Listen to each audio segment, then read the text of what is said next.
Nasa kote naman ang isang street-level individual sa isinagawang bypass operation ng Ormoc City PNP sa Barangay Linaw, Ormoc City, Leyte.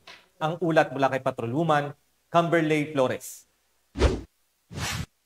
Kalaboso ang isang street-level individual sa ikinasang bypass operation ng mga operatiba sa Barangay Linaw, Ormoc City, Leyte. Naaresto ang suspect bandang alas 12 ng madaling araw ng ikasang operasyon ng mga tauhan ng Ormoc City Police Office, Police Station 4 sa koordinasyon sa Philippine Drug Enforcement Agency 8. Na-recover sa suspect ang 7 pakete ng hinihinalang shabu na may tinatayang timbang na 8.75 gramo na nagkakahalaga ng 59,500 pesos at isang genuine 1,000 peso bill na ginamit bilang buy-bust money. Maharap ang suspect sa kasong paglabag sa RA 9165 o Comprehensive Dangerous Drugs Act of 2002.